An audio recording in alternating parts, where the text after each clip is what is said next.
Assalamualaikum warahmatullahi wabarakatuh.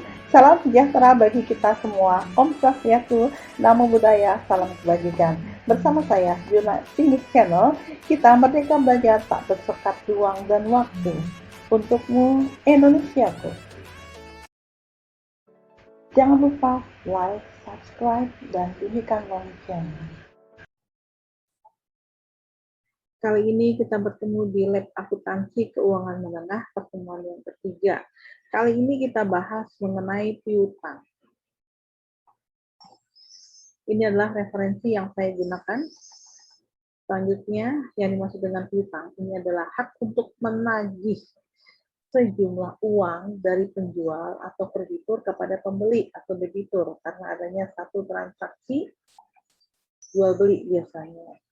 Di sini piutang ada piutang dagang, piutang wesel, ada piutang lain-lain. Ini adalah macam-macam piutang. Piutang dagang bedanya di sini piutang yang timbul dari transaksi operasional utama perusahaan dan jangka waktunya kurang dari 1 tahun. Ini termasuk di dalam aktiva lancar. Piutang dagang ini masuk ke dalam aktiva lancar. Piutang wesel, ini piutang di mana pihak debitur harus membuat janji tertulis kepada kreditur untuk membayar jumlah uang yang tercantum dalam surat perjanjian tersebut di masa yang akan datang. Kalau piutang lain-lain, ini adalah piutang atau tagihan yang tidak termasuk dalam piutang dagang, tidak termasuk dalam piutang wesel, ya. Misalnya ada piutang gaji. Nah, ini juga merupakan piutang ya, piutang karyawan ini juga ada. Ya, next, kita lihat perbedaan antara piutang dagang dengan piutang wesel. Kita lihat untuk piutang dagang. Ini timbul dari transaksi penjualan kredit.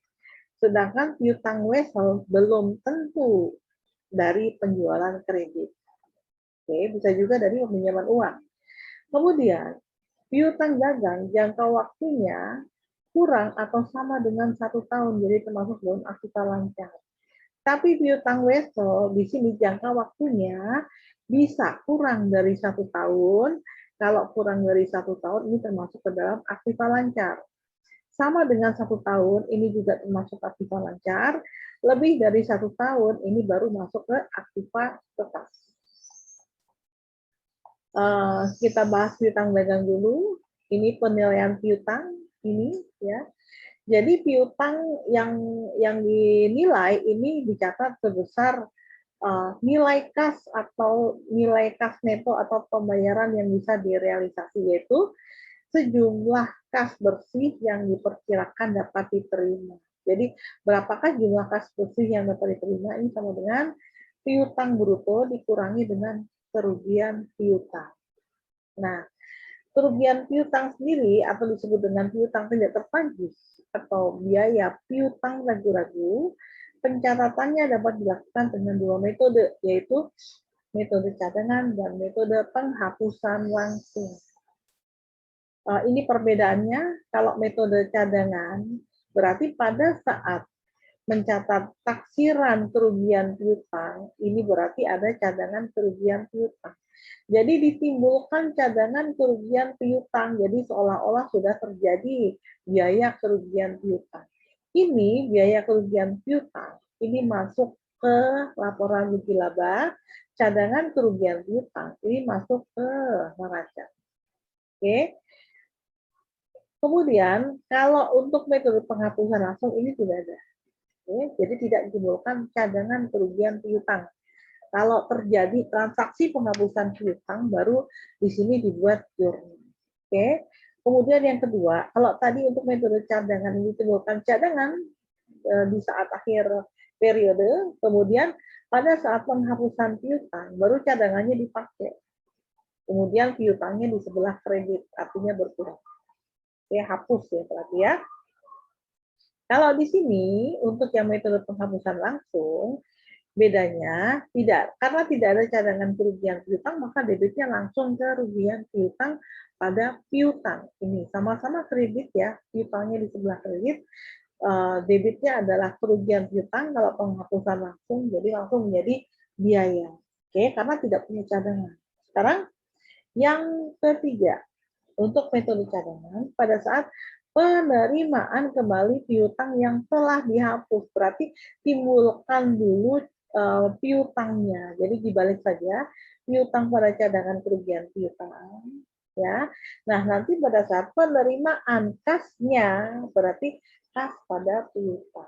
Nah, kalau untuk penghapusan langsung di sini piutangnya sama tadi ditimbulkan dulu, tapi kreditnya adalah kerugian piutang. Kalau tadi kan kreditnya cadangan kerugian piutang ya, karena nggak punya cadangan berarti langsung dibalikkan ke kerugian piutang. Jadi biayanya tadi akan taruh di sebelah kredit. Oke, baru setelah piutang tadi dibayar, kita terima uang kas dari piutang. Oke. Next, ini contohnya ada transaksi kerugian piutang, taksiran dulu ya, tanggal 31 Desember, ada taksiran kerugian piutang 100.000. Kalau metode cadangan, berarti kita timbulkan cadangannya di sebelah kredit, debitnya adalah kerugian piutang. Jadi seolah sudah menjadi biaya. 100.000, kreditnya ada cadangan kerugian piutang. Tapi kalau metode penghapusan langsung, ini tidak ada jurnal. Oke, next. Transaksi selanjutnya, penghapusan piutang. Misalnya, di sini tanggal 15 April 2021 terjadi penghapusan piutang Tuan A. Misalnya, Tuan A dinyatakan pelit dan datang untuk menyatakan kalau dia tidak mampu membayar hutangnya. Berarti kita hapus piutang Tuan A, ya. Kalau dengan metode cadangan, maka di sini cadangannya digunakan yang tadinya di sebelah kredit, debitkan. Kreditnya adalah piutang. Jadi penghapusannya sebesar Rp150.000, berarti cadangannya dipakai, piutangnya akan berkurang Rp150.000 di sebelah kredit. Oke. Tapi kalau metode penghapusan langsung, di sini langsung dihapuskan piutangnya di sebelah kredit, debitnya langsung ke biaya kerugian piutang karena tidak memiliki cadangan untuk digunakan. Next, untuk misalnya ada Tuan A datang akan lunasi, aku udah bisa bayar loh misalnya ya. Nah di sini berarti kita timbulkan lagi piutangnya yang ini tadi dibalik ya, piutang pada cadangan kerugian piutang. Kalau tadi kan cadangannya di sebelah debit, sekarang kreditkan, piutangnya tadinya sebelah kredit, debitkan, tinggal dibalik saja. Jadi piutangnya akan dimunculkan kembali. Ini kalau metode cadangan. Tapi kalau metode penghapusan langsung, berarti di sini ini juga dibalik ya. Berarti debitnya adalah piutang, kreditnya adalah kerugian piutang. Tinggal dibalik saja. Nah, tanggal 8 Januari misalnya, kalau tadi kan si A baru datang, halo aku, atau mungkin by phone juga bisa ya, halo aku mau bayar ini utang saya gitu ya. Kemudian tanggal 8 Januari ada pelunasan dari Tuan A, berarti di sini piutangnya kreditkan, ya kan, debitnya adalah kas sebesar berapa yang dia bayar, Rp150.000. Oke, kalau metode penghapusan langsung ini sama juga ya, kas pada piutang, sama-sama kreditnya adalah piutang. Oke. Next, jika pernyataan Tuan A terjadi di tahun 2002. Jadi kalau ini kan aku datang loh, aku mau bayar. Ini tanggal di tahun 2000 yang sama 2021. Tapi jika pernyataan A terjadi di tahun 2002, jadi artinya berbeda tahun, maka transaksinya misalnya di sini bulan Juli 2000 tanggal 7 Januari 2022 misalnya ya di sini ya. Berarti di sini kita buat pernyataannya berarti otomatis kan dibalik seperti ini ya, tanggal 7. Kalau tadi kan 2021, misalkan ini terjadi tahun 2022, jadi tahun berikutnya. Maka saat pernyataan Tuan akan lunasi, halo aku mau bayar nih utang aku yang kemarin. Nah, berarti di sini dibalik lagi di sini ya. Piutang pada cadangan kerugian piutang. Kalau di sini berarti piutang, ini bedanya ya, kalau untuk metode penghapusan langsung, piutang pada penerimaan piutang yang sudah dihapus. Ini bedanya. Oke, next. Pada saat pelunasan piutang, ya berarti di sini kita debitkan kas dari piutang, kreditnya adalah piutang Rp150.000. Untuk metode penghapusan langsung ini sama. Oke, cukup jelas ya. Oke, next kita lanjutkan untuk dasar yang digunakan untuk menaksir kerugian piutang. Yang pertama adalah persen dari penjualan. Yang kedua, persen dari piutang. Ya. Ini untuk persen dari penjualan, contohnya dari saldo penjualannya ada 1 juta, 5% diperkirakan tidak tertagih. Bagaimana jurnalnya? Oke, kita lihat jurnalnya, biaya kerugian piutang ini ya 5% ini. Nah, ini taksirannya kita lihat dulu taksirannya berapa? 5% kali 1 juta. Jadi ada 50.000. Jadi jurnalnya adalah biaya kerugian piutang pada cadangan kerugian piutang sebesar Rp50.000. Oke, next. Ini persen dari piutang. Di sini ada 3 cara. Yang pertama, jumlah cadangan dinaikkan sampai persen tertentu dari saldo piutang. Yang kedua, jumlah cadangan ditambah dengan persen tertentu dari saldo piutang.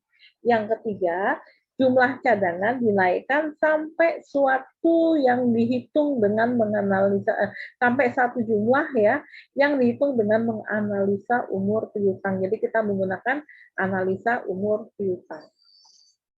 Oke, next. Ini yang pertama dulu, jumlah cadangan dinaikkan sampai persen tertentu dari saldo piutang. Perhatikan ada kata-kata sampai persen tertentu dari saldo piutang. Ini datanya diketahui tanggal 31 Desember. Jadi piutangnya ada 7,5 juta, cadangan kerugian piutangnya ada 10.000 dan kerugian piutang ditetapkan 1% dari saldo piutang. Perhatikan di buku besar seperti ini ya, kalau ditetapkan 1% dari saldo piutang, oke, saldo piutangnya ada 7,5 juta, berarti di sini kerugian piutangnya sama dengan 1% kali 7,5 juta atau 7.500.000 rupiah. Jadi ada 75.000 rupiah. Nah, seperti ini. Oke, ini cadangan kerugian piutangnya ya. Jadi kalau di dalam buku besar nanti ditetapkan di sini cadangan kerugian piutangnya menjadi 75.000. Kenapa? Karena tadi kan kalau kita buat sebuah jurnal kerugian piutang pada cadangan kerugian piutang. Jadi di sini karena kerugian piutang ditetapkan 1% dari saldo piutang, berarti nanti saldonya harus yang cadangan kerugian piutangnya pun harus Rp75.000 ya. Oke, next. Jurnalnya seperti apa? Yang dilihat adalah kerugian piutangnya. Kalau tadi totalnya Rp75.000, saldo awal ini ada Rp10.000, berarti kerugian piutangnya ada Rp65.000. Nah, jurnalnya adalah kerugian piutang pada cadangan kerugian piutang yang ini Rp65.000. Oke. Sekarang jumlah cadangan ditambah dengan persen tertentu dari saldo piutang. Cadangan kerugian piutang ditambah 1% dari saldo kerugian piutang. Nah, seperti ini ya. Kita lihat berapakah cadangannya. Tetap 1% kali 7.500.000. Ada 75.000. Nah, karena cadangan kerugian piutang ditambah 1% dari saldo piutang, dan saldo piutangnya adalah, ini 1%-nya ada 75.000, berarti ditambahkan. Cadangan kerugian piutang tadinya 10.000 ditambah 75.000, jadi ada Rp85.000. Oke, next. Bagaimana jurnalnya? Jurnalnya adalah kerugian piutang pada cadangan kerugian piutang di sini sebesar Rp75.000. Sekarang yang ketiga ya, jumlah cadangan dinaikkan sampai satu jumlah yang dihitung dengan analisa umur piutang. Ini misalkan datanya Jadi tanggal 31 Desember, saldo piutang ini Rp7.500.000 yang rinciannya berdasarkan umur sebagai berikut ini ya. Ini adalah tuan A, B, C, D sampai N ya. Ini adalah jumlahnya. Ini adalah yang belum menunggak, ada si A, jadi tuan A Rp270.000 ini ya. Ini belum menunggaknya Rp250.000. Nah, sudah menunggak 1 sampai 30 hari ada Rp20.000. Oke, dan seterusnya. Ini adalah totalnya. Oke.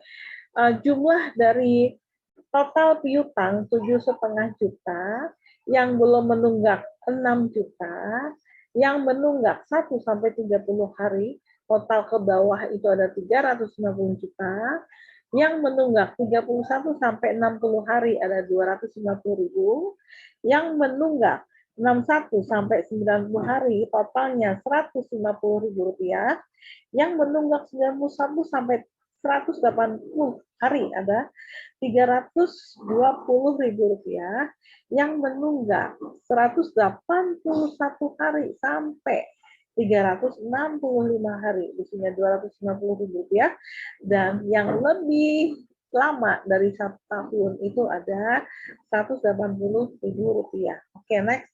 Ini adalah taksiran kerugian piutang dari mana? Kita resume, kita buat ringkasan ya. Yang belum menunggak ada 6.000, ambilnya dari sini. Oke. Kemudian menunggak 1 sampai 30 berarti di sini. Oke. Kemudian menunggak 61 sampai 90 hari 150.000, ini seperti ini, dan seterusnya. Oke, jadi totalnya ada 7,5 juta. Nah, kerugian piutang di sini 0,5% ini yang belum menunggak dari mana? Dari ini totalnya ya, 6 juta dibagi 7,5 juta kali 100. Jadi ada 0,5%. Jadi kerugian piutangnya adalah 6 juta kali 0,5%, jadi ada Rp30.000.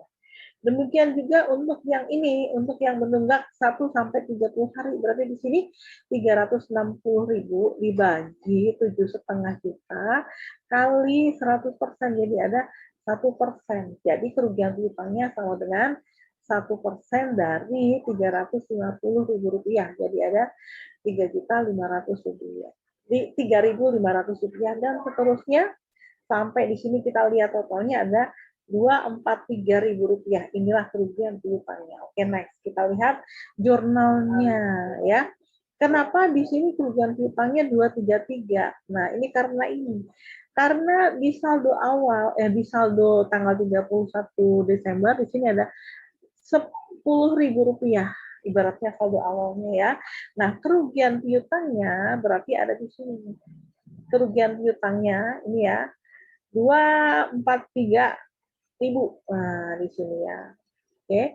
Jadi di sini cadangan kerugian piutang dikreditkan juga ya. Kalau kerugian piutang kan biaya itu masuk ke laporan rugi laba dan biaya bertambah di sebelah debit. Nah, cadangan kerugian piutang bertambah di sebelah kredit, berarti pas ya, debit dan kredit. Oke, sekarang jumlahnya kita masukkan di sini. Kita lihat cadangan kerugian piutang ini ada tanggal 31 Desember tahun 2020 10.000. Kerugian piutang ada 233.000. Nah, sekarang di sini cadangan kerugian piutang sisanya berarti tinggal ditambahkan. Nah, wesel. Nah, wesel ceritanya begini. Ada penjual, ada pembeli, oke. Nah, seperti ini ya. Oh, nggak bisa. Oke, ada penjual, ada pembeli. Penjual di sini apabila dia akan menagih haknya, berarti tagihannya ke si pembeli. Seharusnya kan begini ya. Seharusnya. Oh, belum ada ya. Oke, udah nggak apa-apa ya. Jadi harusnya penjual ini nanti kalau ada transaksi operasional utama, dia menjual secara kredit. Nah, si pembeli ini disebut dengan debitur. Kalau si penjual ini namanya kreditur, orang yang memberikan kredit. Tapi kalau debitur, orang yang berhutang, debitur. Oke, berarti orang yang berhutang. Nah, bedanya di sini kalau wesel ini berisi perintah. Jadi di sini pembeli nggak bisa bayar.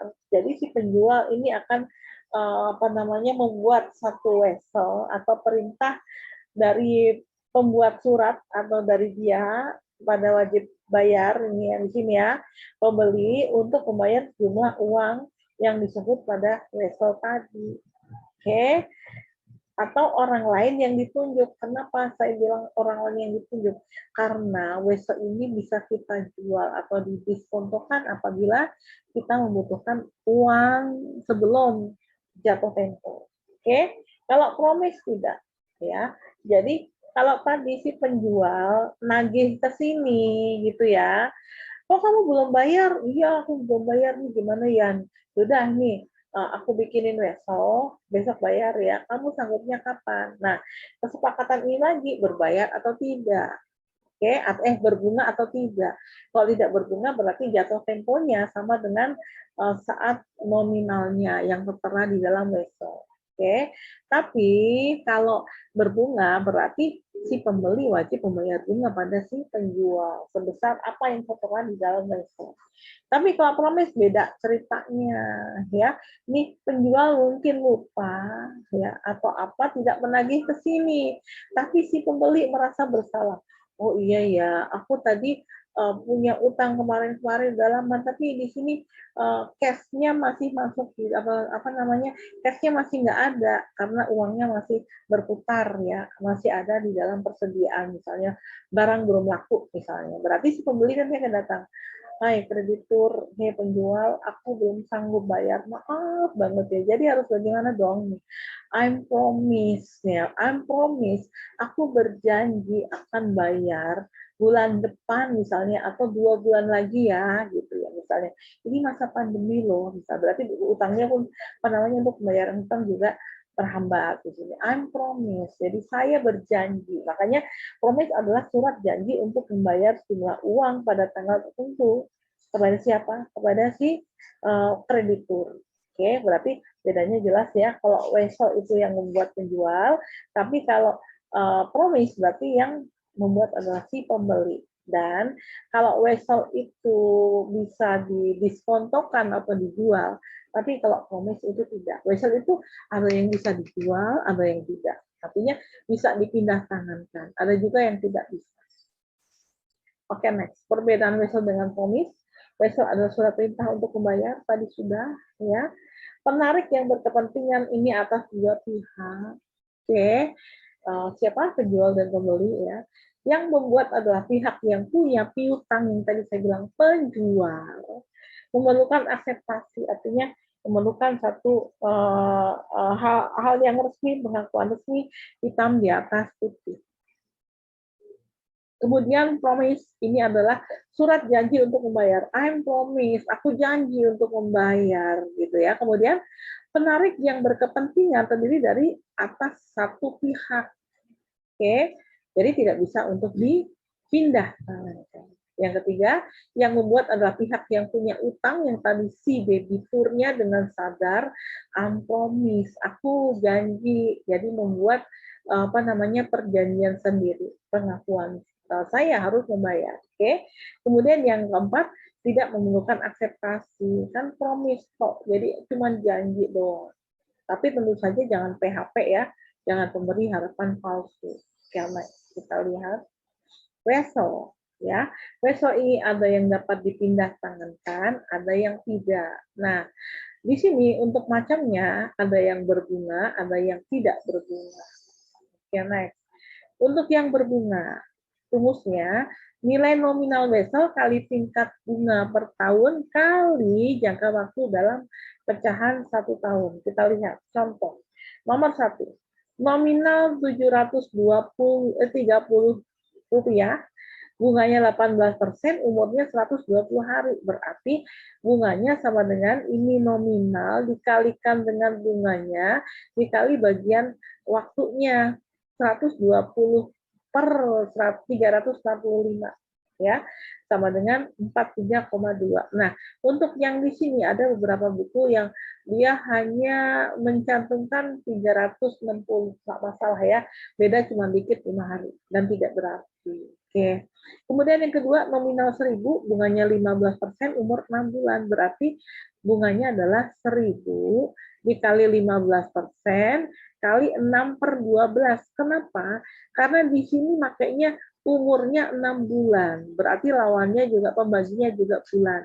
Kalau di sini, ini kan 120 hari, berarti penyebutnya ada 365 hari juga, jadi hari ya. Sekarang, contoh lagi, nominal 2.000, bunganya 12%, umur 1 tahun, berarti di sini bunganya ada 2.000 kali 12% kali 1/1. Kenapa? Di sini kan sudah 1 tahun. Jadi ada 240 rupiah. Next. Untuk mendiskontokan wesel, si penjual dia memiliki wesel, tapi jatuh temponya nanti, belum jatuh tempo. Jadi karena dia butuh banget uang, ya ini apa namanya, dia akan datang ke bank, kan harusnya kan di penjual nagihnya ke pembeli, tapi pembeli bilang kan itu kan belum jatuh tempo ya, jadi dia nggak bisa nuntut karena hitam di atas putih memang belum jatuh tempo. Oke, next. Akhirnya dia datang kemana, ke bank. Nah, ini namanya diskonto. Artinya apa? Si wesel tadi akan didiskontokan atau dijual ke bank. Oke, selanjutnya pada saat jatuh tempo, bank akan menagih ke si debitur atau pembeli, ya. Nah, diskonto ini karena dia butuh uang, berarti nanti uang yang diterima oleh si kreditur itu pasti akan lebih kecil dari pada saat jatuh tempo nanti. Kita lihat, piutang wesel dapat dijual sebelum tanggal jatuh tempo yang tadi saya bilang ya. Pemegang wesel yang mendiskontokan weselnya akan menerima pembayaran yang jumlahnya relatif lebih kecil, yang tadi saya bilang juga sama ya, daripada nilai wesel saat jatuh tempo. Karena itu merupakan harga yang harus dibayar oleh siapa? Oleh bank. Oke, untuk penerimaan kas yang lebih cepat. Oke, next. Kita lihat contoh. Wesel nominal 300.000, jangka waktunya 2 bulan, tertanggal 1 Maret didiskontokan tanggal 26 Maret 2020 dengan diskonto 10%. Kita lihat. Ya, kita lihat tanggalnya dulu ya. Terbitnya ini tanggal 1 Maret. Oke, didiskonto tanggal 26 Maret. Oke. Kemudian di sini jangka waktunya 2 bulan. Kalau 2 bulan berarti di sini kalau bukanya atau terbitnya tanggal 3 Januari, berarti di sini jatuh temponya masih tanggal 5 Januari, 1 bulan. Berarti kita bulan depan ya, nggak usah pakai hitung-hitungan hari. Oke, next. Sekarang bagaimana untuk perhitungan periode diskonto ya? Periode diskonto ini dihitung namanya diskonto. Periode diskonto berarti dari saat pendiskontoan terjadi sampai jatuh tempo. Nah, dalam kasus ini diskonto dilakukan tanggal 26 Maret. Berarti kita hitung dari sini sampai yang merah ini tanggal 5 Januari ya. Dari 26 Maret sampai 31 Maret ya, akhir bulan. Ini ada 5 hari. Oke. Selanjutnya dari tanggal 31 Maret, artinya ini sudah masuk sini, berarti bisa mulai dari tanggal 1 Januari ya, sampai 30 April, ini ada 30 hari. Oke, jatuh tempo tanggal 5 bulan 1. Berarti di sini tanggal 5 bulan 1. Jatuh temponya di sini ini 30, di sini kebalik ya karena saya pakai Excel ya. Harusnya tanggal berapa? Tanggal 3 ya. Jatuh temponya tanggal 3 ya. Ini sudah terlanjur. Udah nggak apa-apa ya. Jadi di sini maksudnya karena di sini 2 bulan, berarti tanggal 3 bulan Januari ya. Berarti di sini ada, kok ada 1 sebentar.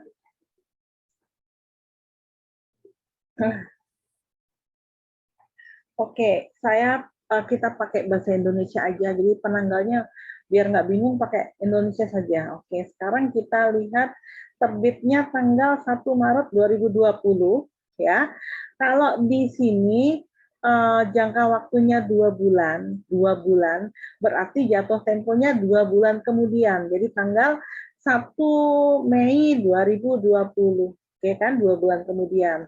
Nah sekarang diskonto terjadi dari tanggal 26 Maret di sini, ya kan?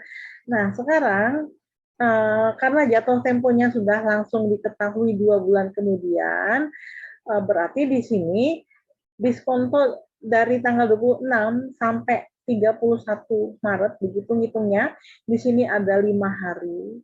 Oke, dari 31 Maret sampai 30 April, ini ada 30 hari. 30 hari, kenapa? April di sini, Januari, Februari, Maret, April.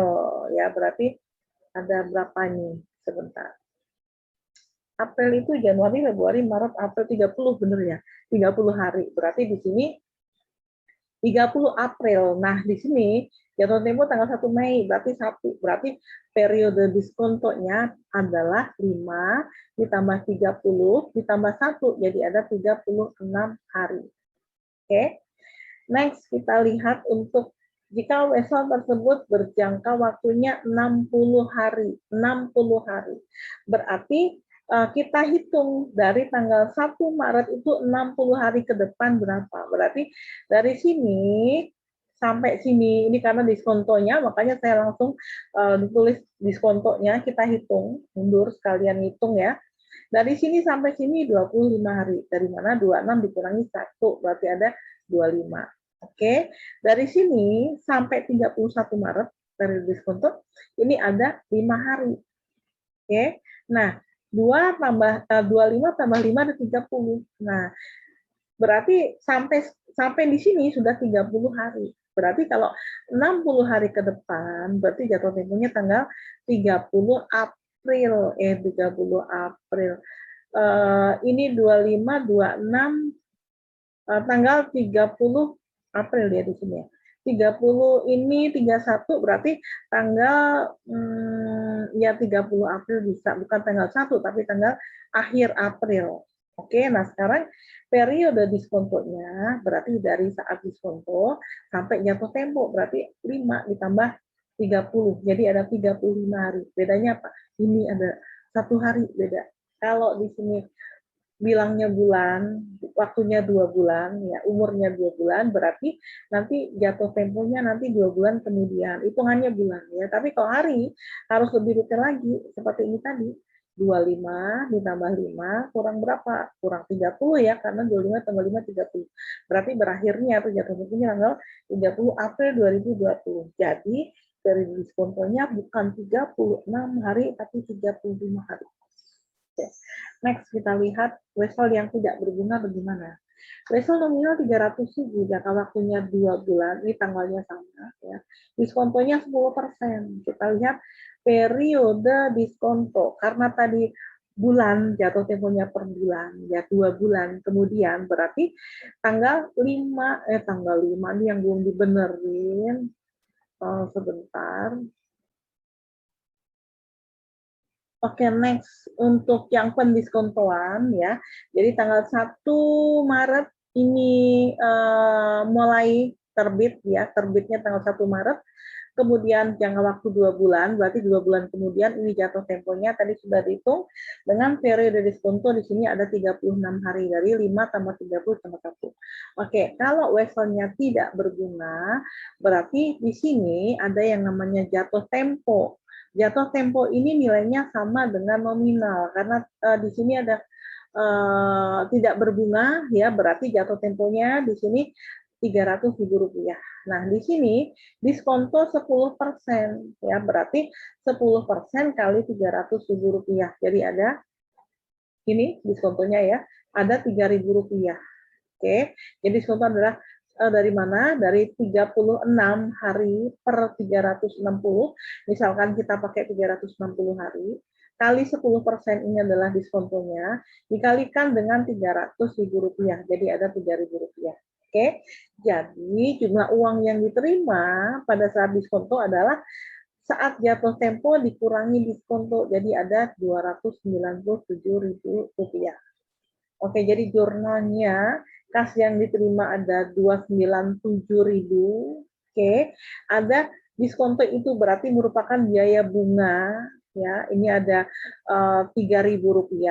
Nah, yang dikreditkan adalah piutang wesel yang didiskontokan Rp300.000. Oke. Next kita lihat bagaimana kalau weselnya berbunga. Oke. Bunganya 12% setahun. Tanggal 1 Maret ya. Ini sama ya, soalnya yang tadi. Oke. Next kita lihat bedanya di sini ya. Kalau berbunga berarti nilai jatuh tempo sama dengan nominal ditambah dengan bunganya. Oke. Nominalnya Rp300.000. Kita lihat bunganya itu ada Rp6.000. Dari mana? Dari 12%, ini tidak ditulis ya, 12% dikalikan 2 per, di sini bunganya 2 per 12, jadi 1/6 ya. Kemudian dikalikan dengan nominalnya, akan ketemu Rp6.000.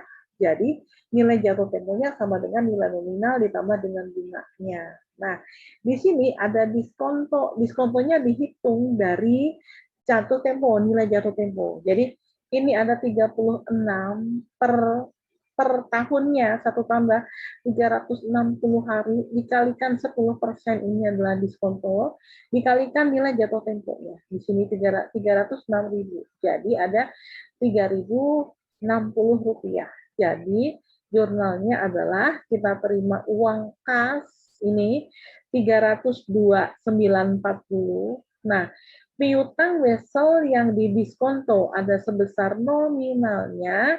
Nah, yang di sebelah kreditnya adalah pendapatan bunga. Kenapa? Karena yang kita terima ini lebih besar daripada yang kita keluarkan. Rp300.000. Jadi di sini ada pendapatan bunga. Kelebihannya itu merupakan pendapatan bunga. Oke, next kita lihat lagi untuk yang tidak berbunga. Nah, ini ya, ini lebih contoh yang lebih ini lagi ya, lebih detail. Tanggal 1 Maret, Tuan Aldo memberikan wesel Rp300.000 kepada PT Bermuda. Jangka yang dengan maksud untuk memperpanjang utangnya pada PT Bermuda. Jadi Tuan Aldo mempunyai utang pada PT Bermuda, jadi dia berikan wesel, harusnya promise, tapi nggak apa-apa nih ya wesel. Di buku istilahnya wesel ya. Pada PT Bermuda, tanggal 26 Maret ini sama ya, PT Bermuda mendiskontokan weselnya, ini maksudnya, pada Bank C dan dipotong diskonto 10%. Oke. Jadi pada tanggal 1, ini tanggal 1 Mei, wesel tersebut misalnya ini kurang lengkap ya. Oke, kita lihat di sini saja. Tanggal 3 Januari. 3 Januari, itu 3 Januari. Kayaknya salah. Oke, next.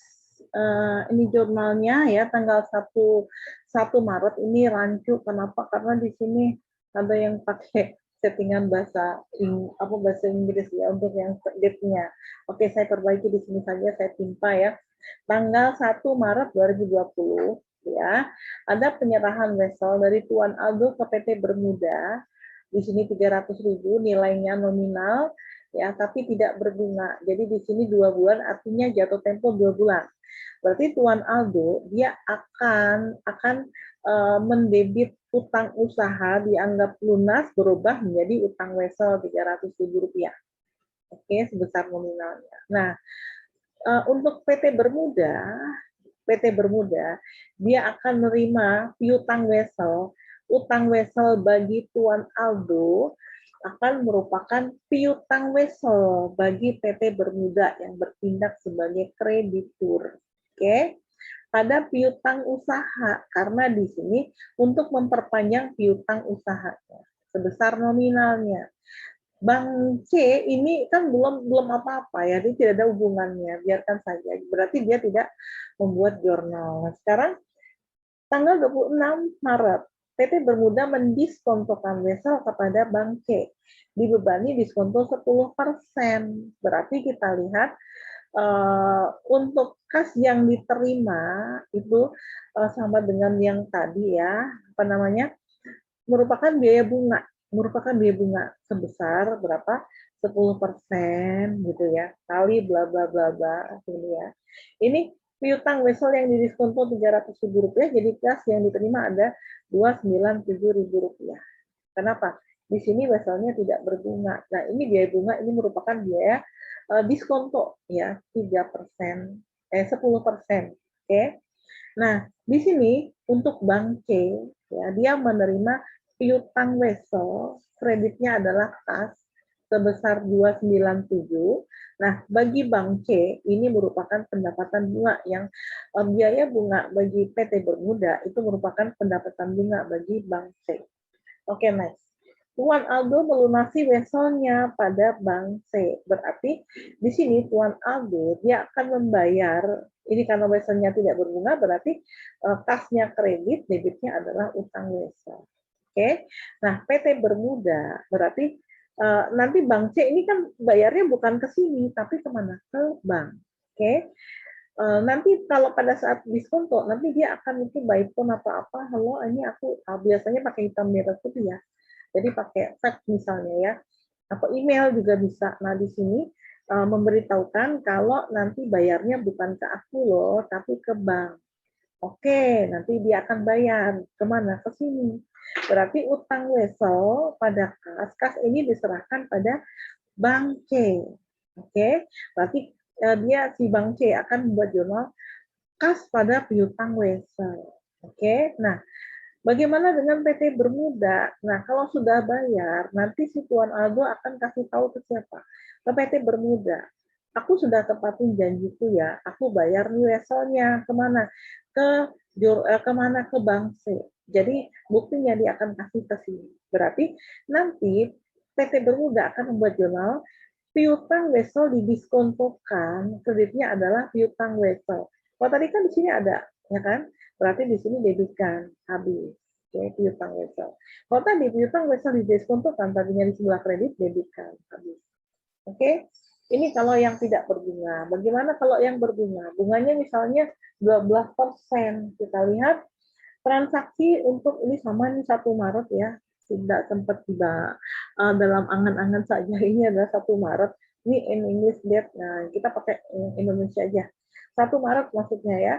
Penyerahan wesel dari Tuan Aldo kepada PT Bermuda. Jadi utang usaha pada utang wesel sebesar nominalnya. PT Bermuda ini sama juga. Jadi dia akan debitkan piutang. Ini bagi ini adalah piutang bagi Tuan Aldo. Bagi PT Bermuda ini adalah piutang. Ya. Utang usaha bagi Tuan Aldo merupakan piutang usaha bagi PT Bermuda. Berarti piutangnya lunas menjadi piutang wesel. Jurnal C tidak ngapa-ngapain. Kenapa? Tidak disangkut paut. Nah, tanggal 26 saat pendiskontoan ada di beban diskonto 10% ya. Sekarang nominalnya berapa? Nominalnya ini bunganya ini berarti ada 12% kali 2/12 kali Rp300.000. Jadi ada 6.000. Nah, nilai jatuh temponya berarti akan bertambah. Oke. Diskontonya berapa? 10% kali jatuh temponya. Berarti ada 3.060. Jadi uang yang diterima ada dikurangkan saja nilai jatuh tempo dikurangi dengan diskonto. Jadi ada 302.940. Nah, Tuan Aldo ini nggak ngapa-ngapain. Kenapa? Kan urusan PT Bermuda dengan Bank C. Jadi, untuk PT Bermuda, dia akan terima uang kas dari piutang wesel didiskontokan sebesar nominal karena masih ada lebihnya ya di sini sebesar 2.940 diterima kas 302.940 diserahkan piutang wesel sebesar nominal. Berarti pendapatan bunga. Karena apa? Karena di sini yang kita terima lebih besar daripada yang dikeluarkan. Nah, bagaimana dengan Bank C ya? Piutang wesel dia dapatkan, oke. Kemudian pendapatan bunga ya pada kas. Oke, kenapa pendapatan bunga ini keluar debit? Karena nanti pada saat pada saat jatuh tempo nanti dia akan menerima pendapatan bunga full sebesar yang seharusnya dia terima. Oke, sekarang jika Tuan Aldo tidak membayar, Bank C menagih pada PT Bermuda sebesar jatuh tempo ya, ditambah biaya tagihan 300, tagihan donasi PT Bermuda. Nah, ini Tuan Aldo nggak ngapa-ngapain. Nah, kenapa nggak bayar di sini? Nah, di sini Bank C akan protes, ini debitur kamu jelek nih. Akhirnya apa? Oke, saya tanggung jawab gitu kata si PT Bermuda. Berarti di sini PT Bermuda dia akan jurnal piutang pada kas, dia akan bayar ya sebesar berapa? 306 sesuai dengan yang tadinya. Oke. Kemudian piutang yang didiskontokan ini tadinya di sebelah kredit ya, debitkan ya, berubah menjadi piutang wesel. Nah, di sini untuk Bank C dia akan terima uang kas dari piutang wesel, pendapatan bunga yang tadinya 6.000 ini ya kan diskonto, tapi biaya penagihan ini akan langsung dipotong.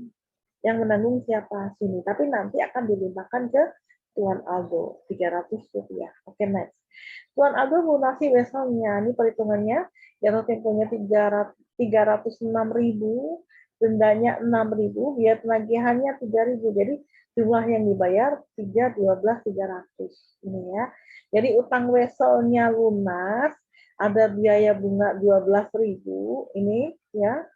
12.000 ya, macam-macam biayanya 300. Ini biaya penagihan. Biaya bunga ini full sebesar 2 bulan. Oke. Kemudian kasnya di sebelah kredit ini ada 312 jadinya. Oke. Next kita lihat bagaimana dengan jurnal PT Bermuda. Berarti di sini PT Bermuda akan menerima uang kas piutangnya 306.300. Kenapa? Karena yang ini 300 denda dilimpahkan ke sini, berarti otomatis akan menambah penerimaan kasnya. Oke, pendapatan bunga Rp6.000. Ini yang seharusnya dia terima. Oke. Nah, ini jurnal karena sudah untuk yang Bank C nggak ada urusan lagi. Kenapa? Karena tadi si PT Bermuda itu sudah bertanggung jawab terhadap pendiskontoannya tadi. Oke, ini untuk level yang berbunga. Oke, sampai di sini coba kita mudah-mudahan jelas ya. Wassalamualaikum warahmatullahi wabarakatuh. Salam sejahtera untuk kita semua. Om Swastiastu, Namo Buddhaya, salam kebajikan. Sehat-sehat selalu ya.